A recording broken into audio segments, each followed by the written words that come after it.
មានពតលឿមកកណាត់ថែមល្ងមិនតិចមកយកមកធ្វើនំស្រួយបែបនេះគឺឆ្ងាញ់មែនតើបងប្អូនយើងលាយជាមួយនឹងទឹកពោតស្រស់ៗអញ្ចឹងយកមកធ្វើនំគឺធ្វើឲ្យសាច់នំរបស់យើងកាន់តែស្រួយឈ្ងុយល្អទៀតញ៉ាំទៅបែបឈ្ងុយល្ងផងឈ្ងុយជាមួយនឹងក្លិនពោតតិចតិចហើយសាច់នំវិញគឺថាស្រួយជាប់មាត់មែនតើបងប្អូនញ៉ាំមួយម៉ាត់ទៅគឺថាអូយស្រួយឈ្ងុយពេញមាត់ពេញច្រមុះហ្មងហើយចំពោះនំស្រួយនេះដែរគឺខ្ញុំចូលចិត្តធ្វើជាងគេបងប្អូនមិនថារសជាតិពោតឬក៏លាយជាមួយនឹងទឹកដោះគោស្រស់ឬក៏លាយជាមួយនឹងទឹកត្រជាក់ធម្មតាទេគឺខ្ញុំចូលចិត្តធ្វើណាស់ជាពិសេសហ្មងគឺយើងធ្វើទុកញ៉ាំបាន2ទៅ3ថ្ងៃដែរមិនថាបងប្អូនលាយជាមួយនឹងរសជាតិពោតបែបនេះក៏យើងអាចទុកបានយូរដែរបងប្អូនចង់ថងឬក៏ដាក់ចូលប្រអប់ដែលបិទមុខឲ្យចិត្តណាយើងបិទឲ្យចិត្តទៅទុកញ៉ាំបាន2ទៅ3ថ្ងៃហើយចំណែកវិធីធ្វើនេះវិញគឺខ្ញុំមករៀបចំសាច់ពោតខ្ញុំដាក់ពោតឆៅបងប្អូនពោតពណ៌លឿងមួយកណាត់យើងលាយទឹកត្រជាក់ធម្មតាប្រហែលជា100 មីលីលីត្រទៅកិនច្រោះយកទៅទឹកពោតចំណែកទឹកពោតនេះវិញគឺខ្ញុំដាក់80 មីលីលីត្រល្ងខ្មៅខ្ញុំដាក់10ក្រាមស្ករស30ក្រាមប្រេងឆា10ក្រាមប្រេងឆាបងប្អូនអាចចំនួនដោយប្រេងអូលីវឬក៏ជាភេទប៊ឺសាបអីផ្សេងក៏បានដែរហើយយើងរៀបចំកូររហូតតតែស្ករសនឹងរលាយសព្វបានល្អសិនបានខ្ញុំយកម្សៅមកលាយមានដូចជាម្សៅមីខ្ញុំដាក់170ក្រាមស្មើនឹង1ខាំ7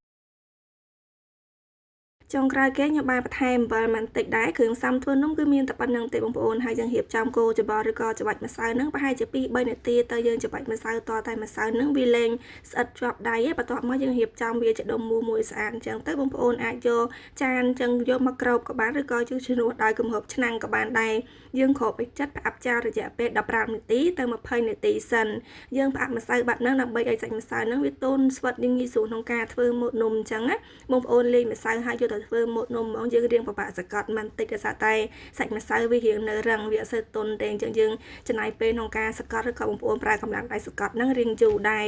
ហើយបន្ទាប់ពីខ្ញុំបានផ្អាប់រយៈពេល15នាទីទៅ20នាទីមកយើងរៀបចំច្របាច់ម្សៅហ្នឹងឲ្យវាអាឡូងស្អាតម្ដងទៀតបាទខ្ញុំយកមកដាក់នៅលើក្តារហើយមុននឹងយើងដាក់ដុំម្សៅហ្នឹងនៅលើក្តារបងប្អូនអាចរោយម្សៅមីបន្តិចៗនៅលើដុំម្សៅហ្នឹងផងដើម្បីពេលដែលយើងសកត់ឲ្យម្សៅហ្នឹងស្ដើងទៅកុំឲ្យវាស្អិតជាប់នឹងក្តារខ្លាំងដោយសារយើងធ្វើម៉ូតនេះតែម្សៅវារៀងស្អិតជាប់ក្តារយើងដកចេញមកវាបានទម្រង់ស្អាតត្រង់កន្លែងសកត់ម្សៅនេះដែរបើសិនជាបងប្អូនសកត់ទៅម្សៅនឹងវារៀងស្អិតជាប់ឈើឬក៏ស្អិតជាប់នឹងក្តារអីចឹងបងប្អូនអាចរោយម្សៅមីបន្តិចៗបានហើយយើងព្យាយាមសកត់រហូតតែម្សៅនឹងស្ដើងបានល្អ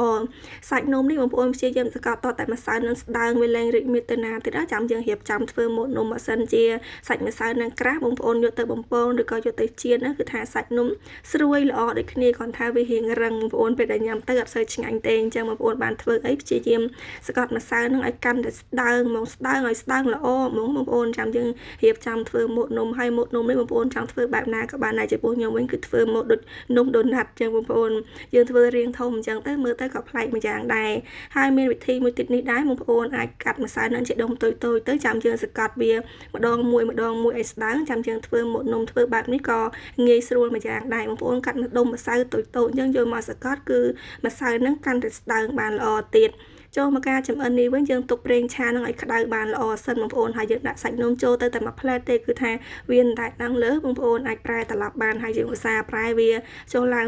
ទៅដើម្បីឲ្យសាច់នំនឹងក្រហមស្អាតទាំងសងខាង